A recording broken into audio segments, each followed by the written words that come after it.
Packy Naughton not effective for the St. Louis Cardinals as St. Louis falls 11-3 to the Rays. I talked about it yesterday. We're talking about it some more today. This bullpen is being tested to its limits. We're also giving a brief highlight about Tyler O'Neill as he hits his first home run back from injury. Talking about it on today's episode of Locked On Cardinals. You are Locked On Cardinals, your daily St. Louis Cardinals podcast, part of the Locked On Podcast Network, your team every day.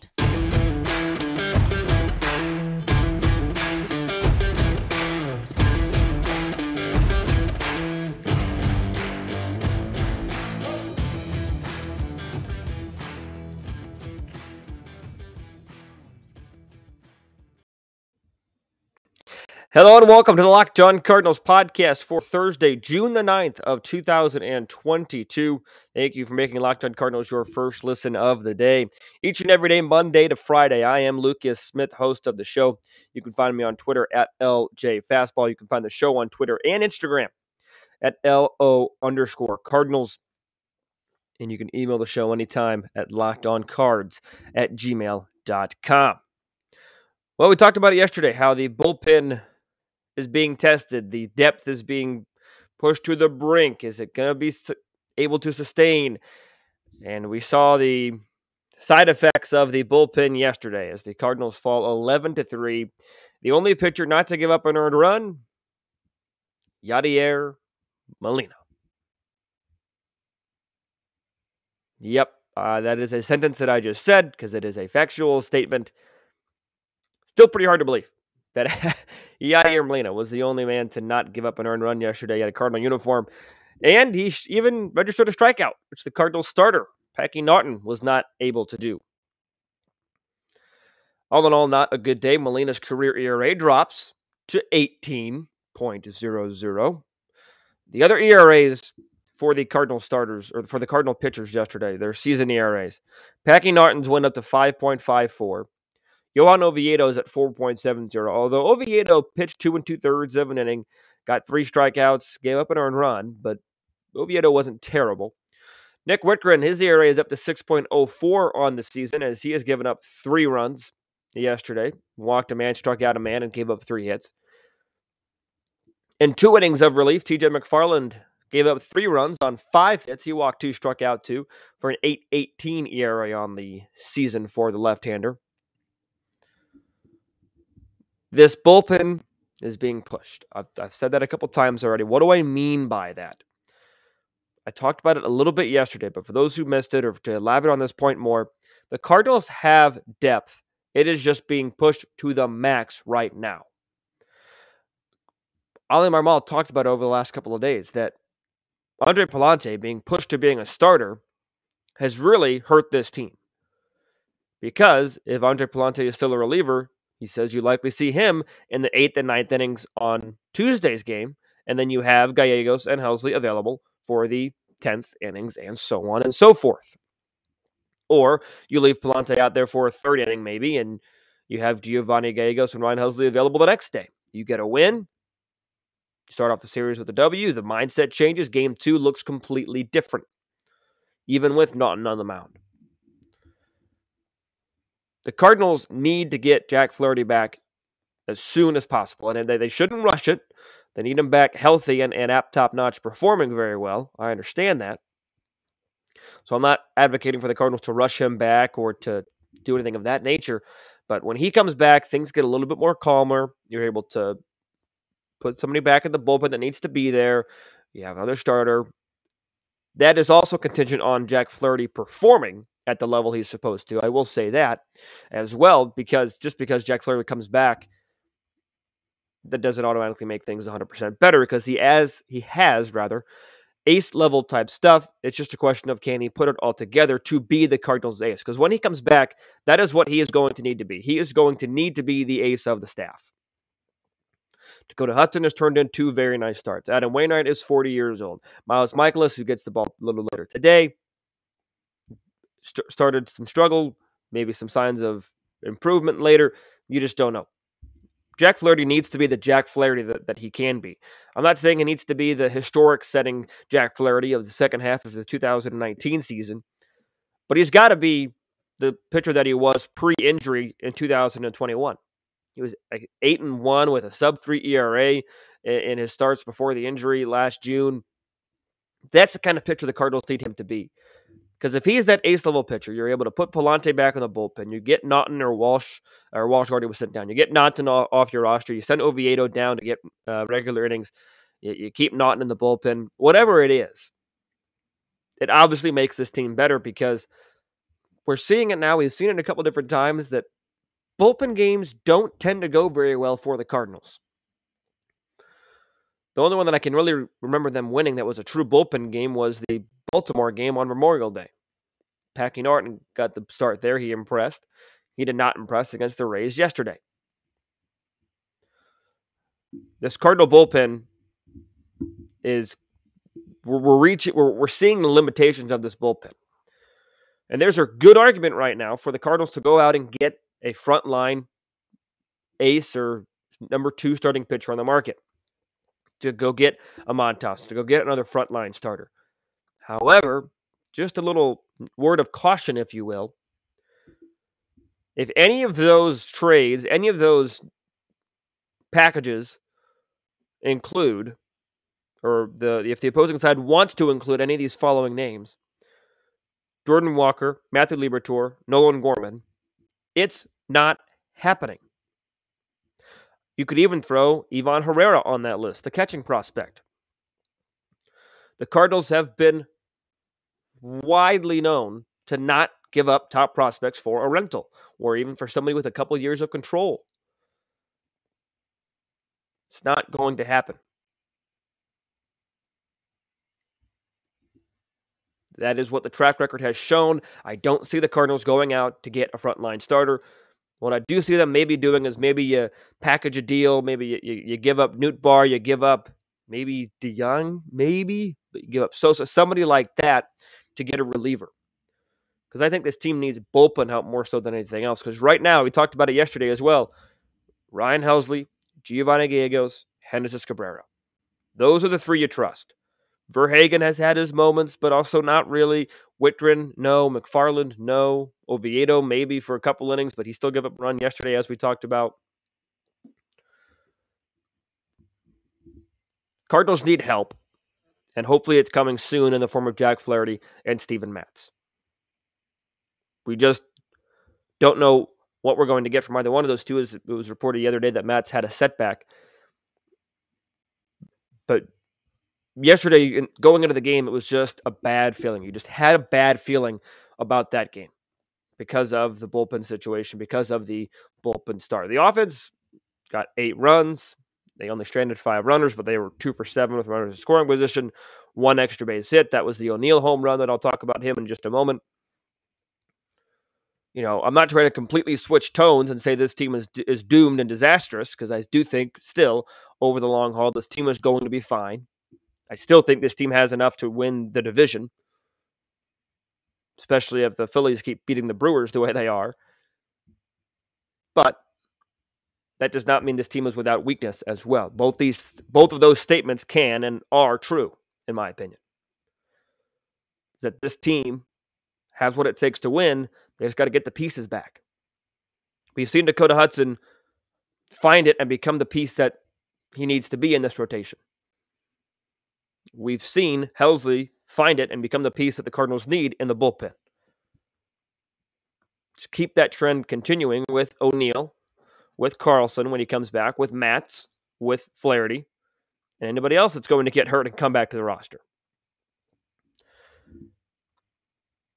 It's a fine line of balance. I still think this team is in a better spot this June than they were last June. I still believe that. And I still think this team is going to figure it out, but the bullpen games just cannot happen. Get Liberatore up, make Angel Rondon a full-time starter, something. These bullpen games aren't going to do it. They're not going to cut it. Andre Palante, get him stretched out to 5+ innings. Just do something to get an actual starter in there. Call up Jake Woodford even, as a matter of fact. I would love to see Woodford get another crack at things. That is still an enigma to me as to why he's not getting more cracks at things. This team is going to be fine, but the bullpen is being tested right now. Again, Just like yesterday, let me know what you think about the bullpen. I want to know what your thoughts are. Also, I'm working on getting a voicemail line set up so you guys can call, leave your voicemails, and I will play them on the show. So stay tuned for that information to be coming out here in a little bit. I'm trying to figure that out over the next couple of days. But regardless, the Cardinals did lose 11-3 yesterday, and the only positive on the offensive side of things, in my opinion, was Tyler O'Neill, as he was the only Cardinal with multiple hits, and he was the only man to drive in runs. So I'll talk about the importance of Tyler O'Neill coming up here in just a moment. But first, do you love a chewy, chocolatey brownie? What about a caramel brownie with some caramel swirled on top? Mouth watering yet? Well, what if I told you you can have that chewy, chocolatey deliciousness and you get 17 grams of protein? You might think that's a pretty good deal, right? Well, you're in luck because caramel brownie bars are available at Built.com right now, but you got to act fast because they are a fan favorite. Forget about dessert. These are better than dessert. And plus, the macros are unreal. 130 calories, as I mentioned, the 17 grams of protein, and only 4 grams of sugar. These things are incredibly healthy and tasty. You can have both. They're also covered 100% in real chocolate. With Built, you don't have to sacrifice the taste for healthiness. You can have both. All of Built bars are made with collagen protein to make your body absorb it more efficiently and provides all of the health benefits you can imagine. There are a million reasons you should try Built bars, but for now, let's just focus on one. Let's just tell you that caramel brownie will rock your world. That is not an understatement. With Built, tasty is the new healthy. Go to Built.com to get your box of caramel brownie bars now. And you can use the promo code LOCKED15, LOCKED15, to get 15% off your order. You can use the promo code LOCKED15 for 15% off at Built.com. Before we get into Tyler O'Neill and why I think he is going to be, or why I think he is extremely important in this lineup, I want to tell you guys about a listener survey that we here at the Locked On Podcast Network have put together for you. We put it together so we can learn more about listeners like you and make your favorite Locked On podcast even better. It's your opportunity to tell us what you like and don't like about Locked On Podcasts. So go to lockedonpodcast.com/survey. Right now, you can get started pretty quickly. It won't take you very long, and everyone that completes the survey can qualify for a chance to win one of 10 $100 Ticketmaster gift cards. To take the audience survey, once again, go to lockedonpodcast.com/survey. Thank you in advance for your help. And you can always leave YouTube comments. You can always leave a rating on Spotify or Apple or other podcasting platforms. You can always shoot me an email at lockedoncards@gmail.com. Try to respond to those in somewhat of a timely manner. So plenty of ways, but be sure to complete that survey as well. Tyler O'Neill has been what the Cardinals have needed him to be since his return to the lineup. He struck out a couple times on Tuesday, did not strike out yesterday. But even on Tuesday, when he had the couple strikeouts, he still had a couple hits. So in his return so far, he is 4 for 9 with that home run, 3 runs driven in yesterday. You know, the Tyler O'Neill he was beforehand and before the injury, what was the bottom of the barrel Tyler O'Neill. That's the Tyler O'Neill that when he strikes out 2 or 3 runs a game, you can't live with it. Even with the Gold Glove defense that he brings to the table. You just can't live with that kind of lack of production from Tyler O'Neill. But when he hits a home run, when he has a couple RBIs, that's the kind of production. That's the kind of O'Neill the Cardinals can live with, striking out a couple times a game. Tyler O'Neill is somebody that is extremely important to this lineup, not just because of his ability to swing the bat, but because the Cardinals need protection for Nolan Arenado and Paul Goldschmidt. Tyler O'Neill last year was that production, was that protection. Somebody that the Cardinals can rely on to say, okay, they're not just going to pitch around Goldschmidt and Arenado. There's another threat in this lineup. I talked about this often in the offseason. When this outfield is right, of Tyler O'Neill in left, Harrison Bader in center, Dylan Carlson in right, when that outfield is healthy and playing the right way, that is the best outfield in all of baseball. They are all 5-tool players that can impact the game on any given night in a number of ways. We've seen it this year with Harrison Bader's speed coming to coming into play. We're seeing it now with O'Neill's power producing. And I want to say this because, there is this as well. I understand this is just 2 games into his return.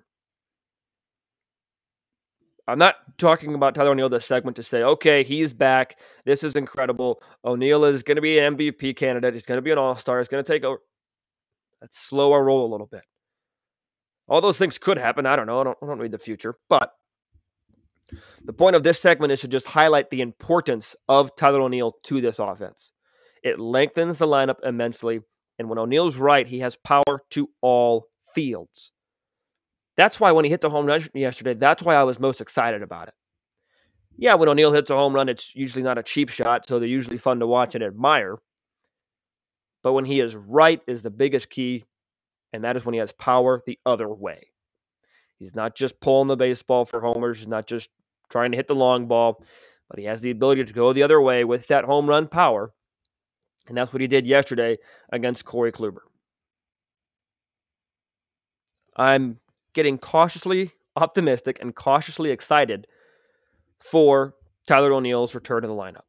First couple of days, you've seen some positive things. Yes, you got the strikeout, but you got the 2 hits as well in the first game.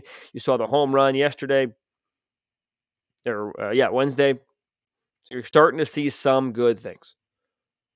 A correction, by the way, he struck out 3 times on Tuesday. I beg your pardon.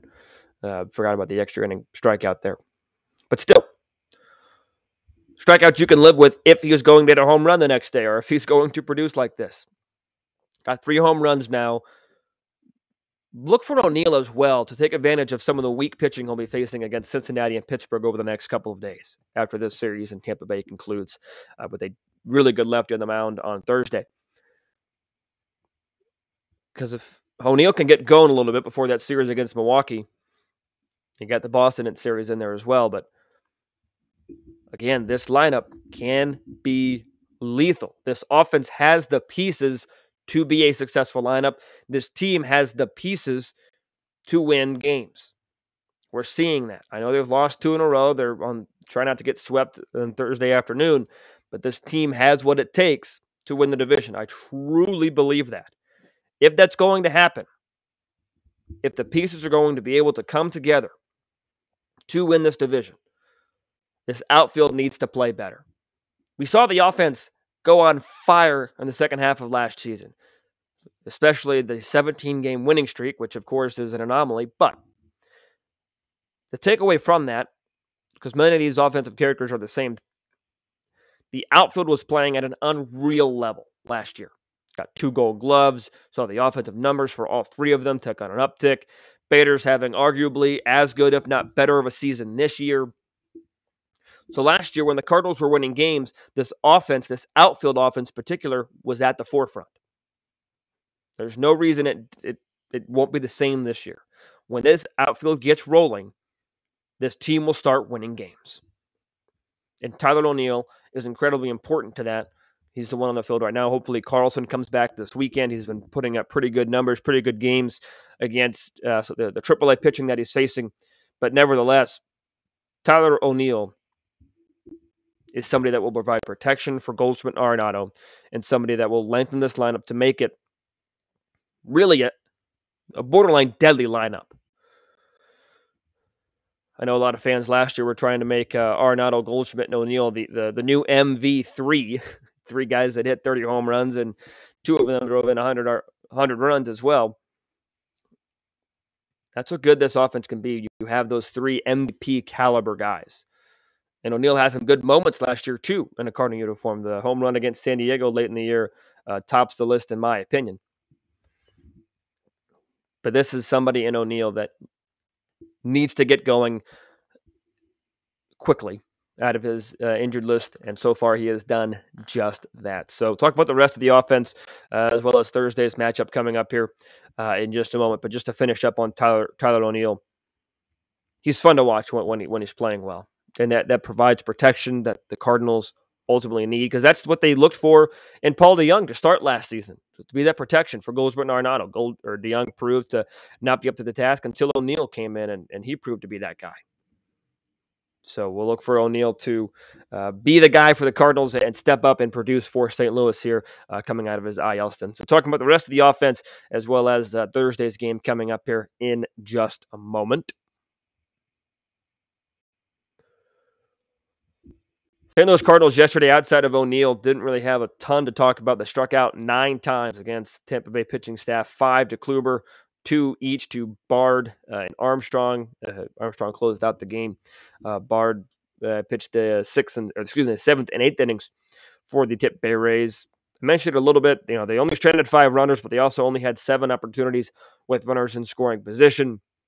You saw Edman continue to produce. He got a hit and a walk as well. Gorman was 1 for 4. Good to see him still get, not going to get many at-bats versus lefties, but it was good to see him at least get a hit last night. Goldschmidt continued to at least produce a little bit as he got a hit. Brendan Donovan, scrappy ball player. I really can't tell you how much I really, really enjoy watching Brendan Donovan play baseball. Even in a game when the Cardinals lose 11-3 and Donovan only has a hit, it's still fun to watch him. Yepez had a hit as well as Harrison Bader. Bader struck out twice. Nootbaar not doing himself any favors. He struck out twice. Kisner was 0 for 3 behind the dish. But when I talk about Nootbaar, because when Dylan Carlson comes back, Lars Nootbaar is likely the odd man out. I know he's a fan favorite. I know people love chanting Newt at the ballpark. But at the end of the day, from a purely baseball standpoint, Newt is the odd out in this field, and I think Nootbaar will be the one sent down. And this offense, I've talked about it. I know, I said it on Tuesday's show. I said it yesterday before the game. This offense is trending in the right direction. They look like a more complete offense. And they put together a couple of, they scratched, fight, and clawed. That they were scrappy on Tuesday. Yesterday, they put up 3 runs and lost by 8. They're facing some really good pitching, too. That should be noticed as well. I believe somebody commented on the YouTube page that, and that will not change today when the Cardinals face Shane McClellan, Tampa Bay Rays, because he is really, really good. So the pitching can get much easier for the St. Louis Cardinals, but I still am a fan of this offense. Brendan Donovan up and down the lineup. I just think this offense has too much upside not to produce. You've got the names and Goldschmidt and Arenado. You've got the guys that are producing. You didn't expect them to. And Donovan and Yepez a little bit, even though Yepez is starting to struggle. Marmol talked about his front side flying open a little bit. But you do have some. You have enough recognition. You have enough talent in this lineup to get it done. It's just a matter of when are they going to put it all together. Because I do think this lineup has that capability. So from an offensive standpoint, it's going to be tough against McClellan on Thursday, as McClellan is a really tough left-handed pitching. I know the Cardinals hit lefties pretty well, but he is tough as he will enter the 6-2 record, sub 2.5 ERA as well. Lefty number 20, or he's 25 years old. You'll likely see Albert in the lineup, but holy cow, it's going to be a tough day. Miles Michaelis is going to have to go up there and match zeros.